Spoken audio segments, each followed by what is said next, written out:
Hey everybody, it's Dr. Hoskins. I'm the executive director for the Palmetto State Chiropractic Association, and you're probably tired of hearing me say that, but um, I love what I do for this organization. I love what this organization stands for. And one of the things this organization stands for is bringing quality lecturers, presenters, guest speakers, contributors, people that are passionate about what we're passionate about, which is chiropractic, to us so that we can hear what they've been investigating, what they've been expanding, what they've been working on, what they've been developing. And Dr. Amy Spoelstra is one of those people. She is a Sherman grad. She's one of us. She's coming back home to share that with us. And I'm just really excited about this conversation we're going to have. And Dr. Amy, so tell us a little bit about yourself, where you come from, what you're doing, what you're passionate about. And I'm going to play off of this because in our short introduction conversation, you've already said some really interesting things based upon my life history and my life experiences that this is going to be a great weekend.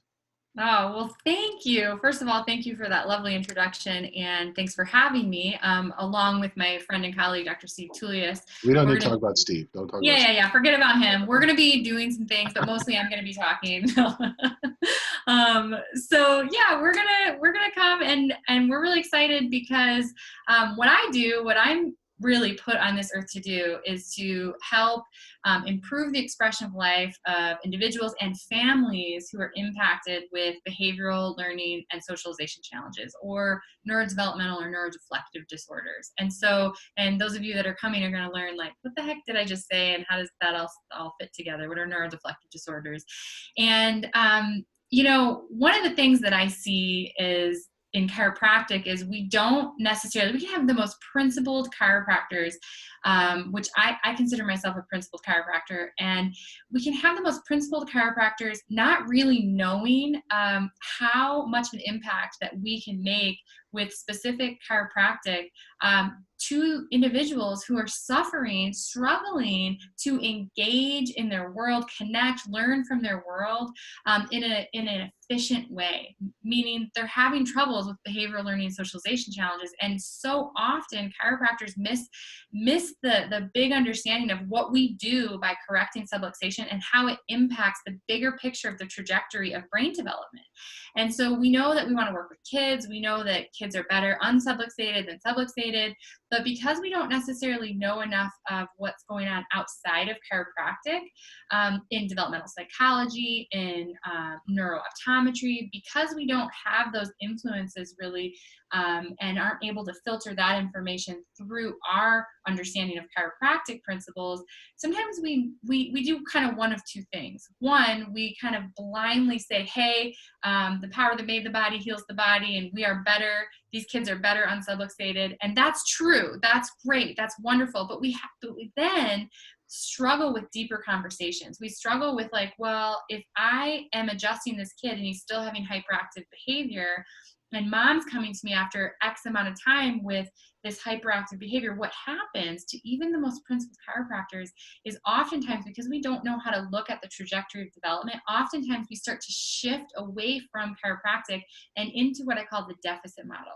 And then we start going, well, I don't know, maybe try this supplement, or maybe do this exercise, or maybe do this, which may be totally appropriate.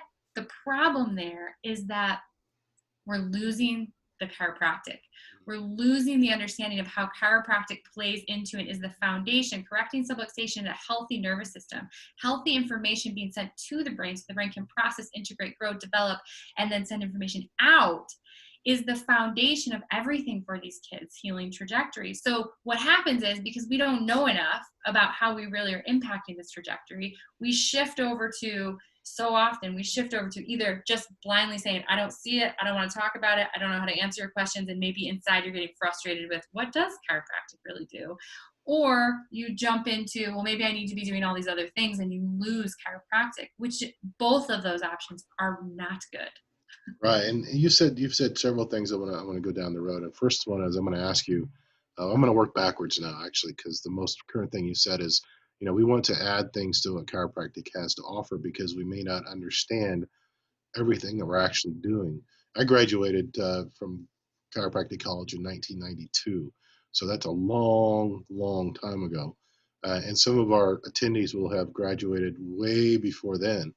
And as we're in the field, taking care of our families and taking care of our people, going to a seminar once a year to get our hours doesn't give us all the information we need to keep current on what we're actually accomplishing. It doesn't change what we do, but it Mhm. changes our understanding of what it does to the person we're working on.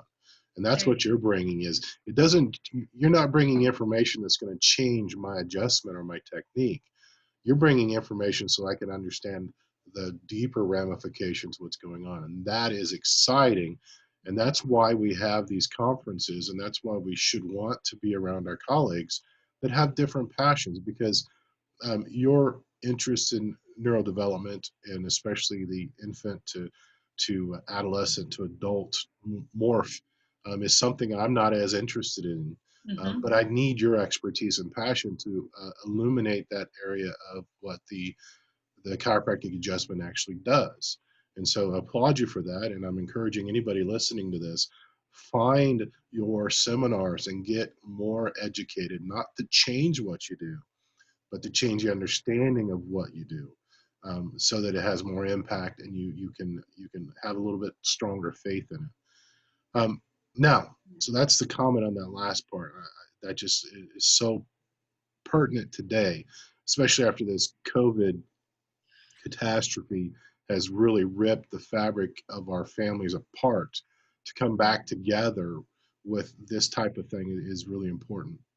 But the first question I have, and I have personal reasons to ask this, what got you interested in this topic in the first place? Great question. So I was not born into or raised in a chiropractic family or a holistic family in any way. Just kind of your standard American family. And my dad was an optometrist, a classical, traditional optometrist, lenses, what you think of.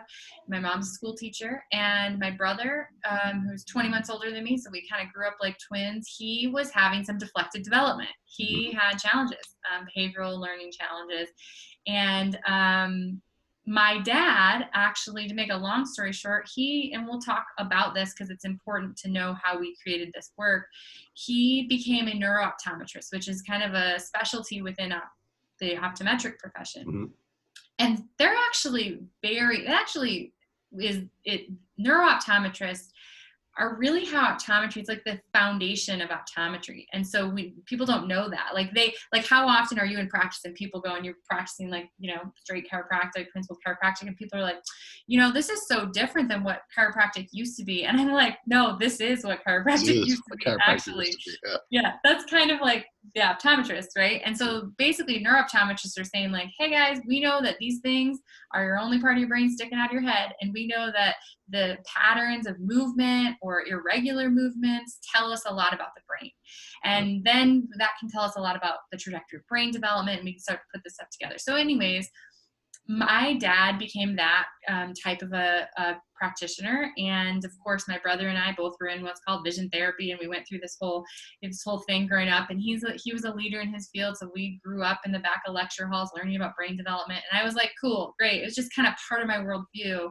And then I learned about chiropractic in college and thought, oh my god. And I learned about chiropractic, like what chiropractic is and the philosophy of chiropractic. And I was like, that's what I'm supposed to do. Not thinking at all that these two things had anything to do with each other until I'm at Sherman in like quarter 1 or 2. And I'm like, wait a minute. These two Ding. professions. Yeah, I was like, it was one of those light bulb moments. I talk about it when I speak sometimes where I was like, this is why I'm here. This is what I was put on this earth to do. And what I found was I was like, wow, what these people are doing is really impacting these lives for, kids and adults and expression of life. And it makes so much sense. And wow, what these people are doing, same thing, but like none of them are talking to each other. None of Mhm. them really understand what the other one is doing. And I knew that that's what I was supposed to do. And so Yeah. that's been my journey. Is I didn't always have all the answers on how to put all that together and remain a principled chiropractor, because that was really important to me, because I understand how it all goes together, but I didn't know how to make that practical and put the procedures together. And so I have a program in my office that does have 4 pillars. There's some things in there that are not chiropractic, but people know what is chiropractic, what is not chiropractic in my office. And I teach chiropractors now how to put these pieces together so that they can know more not necessarily do more in their office, so that we can go to what you were saying there before, which is not so you can do a bunch of these other things, but so that you can really understand the impact of what correcting subluxation has on the developing brain, and therefore the developing mind, and therefore Yeah. our communities and our world, so Wow, I am so looking forward to it, Dr. Amy. I really, really am. I'm looking forward to get to know you a little bit better over the weekend. Definitely looking forward to hearing what you and Steve are bringing. So, um, uh, we'll have another conversation that we'll record in the next couple of weeks as we get closer. If you come up with anything, please let us know, and I'll share it with our people. But I do appreciate your time. You're in an office. I'm in an office. Just had a client walk in, so it's time to say goodbye for today. Again, I do appreciate your time so much. I appreciate you coming and sharing with us, and I appreciate the work you're doing, and I appreciate you. Thanks for staying true to chiropractic, and thanks to you for helping us understand a little bit better how the body works and how the subluxation sucks. yeah, thank you. I look forward to it. Bye, Dr. Amy.